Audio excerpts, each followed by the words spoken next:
বাংলাদেশ জামাত ইসলামের সম্মানিত আমির, আমাদের একান্ত শ্রদ্ধাভাজন Amir doctor Shafiqur Rahman MP. Doctor Shafiqur Rahman MP.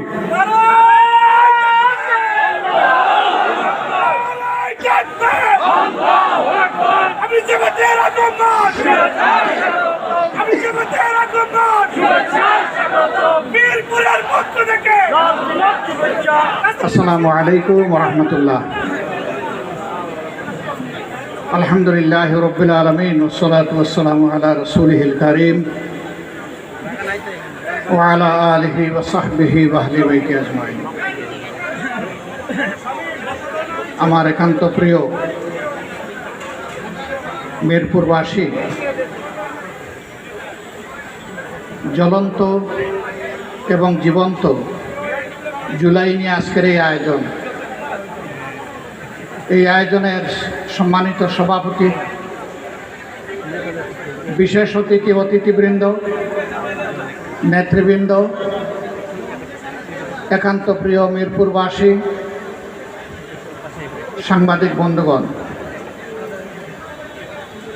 বিশেষ করে এই এলাকার ব্যবসায়ী ভাইয়েরা, আল্লাহ তাবারক ওয়া তাআলার শুকরিয়া আদায় করছি যে আবহাওয়া সারাদিন ধরেই কিছুটা প্রতিকূল, মাঝে মাঝেই থেমে থেমে বৃষ্টি আসছে। কিছুটা আল্লাহ তাআলা এখন স্বস্তি দিয়েছেন, এই জন্য আল্লাহ তাআলার দরবারে অসংখ্য শুকরিয়া, আলহামদুলিল্লাহ। আমি আমার কথা শুরু করার আগেই সম্প্রতি ভারী বর্ষণে আমার এই প্রাণপ্রিয় এলাকার জনগণ ড্রেন নালা উপচে পড়ে যেভাবে রাস্তাঘাট ভেসে গিয়েছিল, কোথাও ছাতি পানি, কোথাও কোমর পানি, কোথাও হাঁটু পানি, আপনারা অনেকটা গৃহবন্দী হয়ে পড়েছিলেন। আর একান্ত জরুরি কাজ যারা সারতে চেয়েছেন তাদেরকে এই পানির সাথে যুদ্ধ করেই যেতে হয়েছে। বিশেষ করে আমাদের কলিজার টুকরা সন্তান সন্ততিরা এইচএসসি পরীক্ষা যারা দিচ্ছে, তারা এই সময়টা ভীষণ কষ্ট করেছে। অতীতের জমে থাকা যন্ত্রণা, প্রশাসনিক এবং সরকারি ব্যর্থতা মিলেই 55 বছরে এই অবস্থার সূচনা হয়েছে, এই পর্যায়ে এসে পৌঁছেছে। তারপরেও আমি এর জন্য দুঃখ প্রকাশ করছি যে সাথে সাথে আপনাদের কাছে আমি ছুটে আসতে পারি নাই।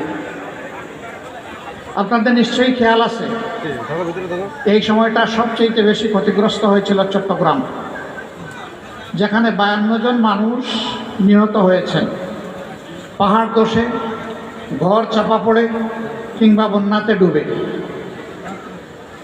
আমাদের বিবেক আমাদেরকে টেনে ওখানে নিয়ে গিয়েছিল। এর জন্য সবচেয়ে ভয়াবহ দিনটা আমাদের কেটেছে চট্টগ্রামে, চট্টগ্রামের মানুষের সাথে। আমার জন্য একটা ভাঙা নৌকা রেডি করা হয়েছিল যে এই নৌকায় ঘুরে ঘুরে দেখব। আমি জিজ্ঞেস করেছিলাম যে এই এলাকার মানুষ কি এইরকম নৌকার সুবিধা এখন পাচ্ছে?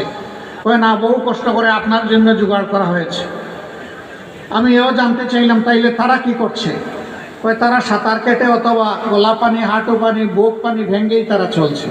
আমি বললাম আমিও তাই চলবো, চলেন, ওই নৌকার আমার দরকার নাই। নৌকা যদি এইরকম জনগণকে দেওয়া যেতে পারত, আমিও নৌকায় উঠতাম। আমি গেলাম, প্রথমে যে পাড়াটাই ঢুকলাম সেটি হিন্দু ধর্মাবলম্বীদের একটি পাড়া। গিয়ে দেখলাম যে পরিবেশ খুবই খারাপ। তাদের জন্য সমবেদনা জানানো, একটু দোয়া করা এবং হাতে সামান্য কিছু যা নিয়ে গিয়েছিলাম ওইটা তাদের হাতে তুলে দেওয়া।